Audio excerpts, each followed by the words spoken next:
চলেন আজকে একটা ট্যুর হয়ে যাক, একটা আনন্দ ভ্রমণে যাচ্ছি, বাইক রাইডিংয়ে। আজকে রাস্তার অবস্থাটা দেখাবো, আমার সাথে চলেন, কথা হবে, আনন্দ হবে, রাস্তার ভিউ দেখাবো।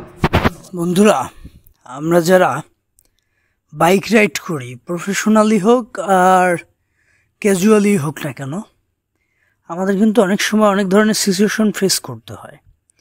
আজকে যেমন আপনি রাস্তাটাকে নিরিবিলি দেখতেছেন, গাড়ি ঘোড়া শূন্য, এই রাস্তাটা কিন্তু এরকম না। এই ভিডিওটা অনেক দিন আগের, এটাকে নতুনভাবে আপনাদের সামনে উপস্থাপন করলাম। আপনারা রাস্তার পাশে খেয়াল করে দেখবেন আমের দোকান আছে, তাহলে ভিডিওটা ওই সময়।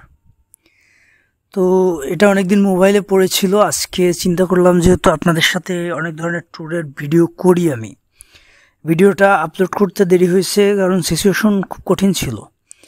আর এই ট্যুর অ্যান্ড ট্রাভেলসের ব্লগগুলো করতে কিন্তু অনেক কষ্ট হয়, আর একটা সময় নিয়ে থেমে থেমে মাঝে মধ্যে সিচুয়েশন বুঝে বুঝে ভিডিও নিতে হয়। তো এই পরিস্থিতির মধ্যে সুন্দর একটা ভিডিও আপনাদের সামনে তুলে ধরার চেষ্টা করতেছি।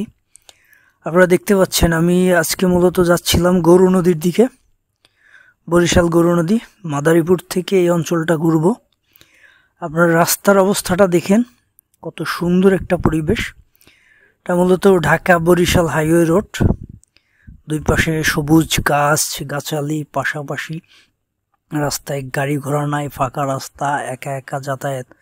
আসলে একটা আনন্দঘন মুহূর্ত ছিল, খুব বেশি উপভোগের একটা সিচুয়েশন। যাদের মাথায় খুব বেশি টেনশন নাই, যারা খুব নিরিবিলি জীবনযাপন করতেছেন, তাদের জন্য এই সিচুয়েশনটা অনেক বেশি আনন্দের। আর একটা জিনিস খেয়াল করলে আপনারা দেখতে পাবেন, এই অঞ্চলে মানুষ কিন্তু প্রচণ্ড কৃষি নির্ভর। বিশেষ করে মাদারীপুর, শরীয়তপুর এই সাইডটাতে মানুষ কৃষিকে প্রচণ্ড প্রাধান্য দিয়েছে।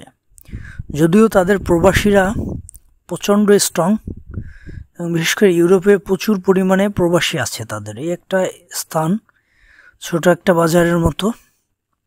আপনারা রাস্তাগুলো দেখবেন, রাস্তার পরিবেশটা দেখতে পাচ্ছেন, পরিবেশটা কিন্তু চমৎকার, দেখার মতো, দৃষ্টিনন্দন। সব মিলিয়ে একটা ভালো লাগার প্রয়াস। আমরা সবসময় সুন্দরকে বেশি প্রাধান্য দিয়ে থাকি, যেহেতু রাস্তার চারপাশটা সবুজ এবং মসৃণ, দেখতেও ভালো লাগতেছিল। আর মাঝে মধ্যে কিছু বাইক আসতেছিল, ওরা আমার থেকে অনেক বেশি স্পিডে বাইক চালাচ্ছিল, হয়তোবা অনেক দূরে যাবে, যে জন্য ওদের বাইকের গতিটা অনেক বেশি ছিল। আর পরিবহন বা অন্যান্য কোনো কিছুই ছিল না, এরকম একটা সিচুয়েশন। এই সিচুয়েশনটা কখন ছিল আপনাদেরকে ক্লিয়ার করতে হবে না, আপনারা অলমোস্ট সবাই জানেন। কোনো একটা সময় বাংলাদেশে সব কিছু বন্ধ ছিল, এটা তখনকার ভিডিও। হ্যাঁ, যত কিছুই বন্ধ থাকুক, আমরা যারা চাকরি করি বেসরকারি কোম্পানিতে, বিভিন্ন লেভেলে আমাদের কাজ কিন্তু বন্ধ হয় না। বিভিন্ন ফাঁক ফোকর দিয়ে আমরা ঠিকই রাস্তায় বেরিয়ে যাই, আমরা আমাদের কাজটা করে যাই, এবং মানুষের সাথে আমাদের যে একটা অ্যাটাচমেন্ট, এটা সবসময় আমরা বজায় রাখার চেষ্টা করি। আর যেহেতু আমরা বাংলাদেশেই বাস করি, বাংলাদেশের সিচুয়েশন আমাদেরকে অনেক সময় গ্রাস করে নিবে, এটা খুব স্বাভাবিক। তবে এই যে আজকের ভিডিওটা, এই যে রাস্তা এত সুন্দর, এই পরিবেশগুলো সবসময় ফুটে ওঠে না। বর্ষাকালের একটা ভিডিও, বর্ষার সময় রাস্তা এবং গাছপালা সব কিছু প্রাণ ফিরে পায়, পানির সাথে তাদের একটা ভালো সম্পর্ক তৈরি হয়ে যায়। আর আপনারা দেখতে পাচ্ছেন মাঝে মধ্যে রাস্তায় কিছু কিছু জায়গায় উইয়ার্ড সমস্যা আছে, কিছু কিছু জায়গায় রাস্তায় এলোমেলো আঁকা বাঁকা, তার পাশাপাশি খানাখন্দ তৈরি হয়ে গেছে। আসলে এই জায়গাগুলো নিয়ে আরেকটা ভিডিওতে পরিষ্কারভাবে আপনাদের সাথে আলোচনা করব। তবে কিছু কিছু জায়গা আবার দৃষ্টিনন্দন, রাস্তার সবগুলো নিয়ম কানুন ঠিকঠাক আছে, দেখতেও ভালো লাগে। সব মিলিয়ে এই সিচুয়েশনটা আসলেই ভালো লাগার। আপনারা দেখতে পাচ্ছেন ব্রিজটাও কিন্তু খুব দৃষ্টিনন্দন ছিল, কালারিংটা খুব বেশি চমৎকার, কালারফুল। তো এই সব মিলিয়ে এই সিচুয়েশনটা, এরপরে আমি আবার ব্যাক করতেছিলাম মাদারীপুরে। সে ব্যাক করার সময়ও কিছুটা ভিডিও নিয়ে নিয়েছিলাম, যেটা এই ব্লগে আপনাদেরকে দেখানোর চেষ্টা করলাম।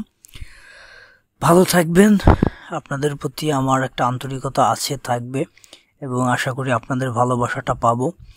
আমি যেহেতু এই প্রফেশনটাকে ক্যারি করার চেষ্টা করতেছি, এইখানে অনেকটা সময় দেওয়ার চিন্তা করতেছি। আমাকে আপনারা ভালোবাসা দিয়ে পাশে থাকবেন।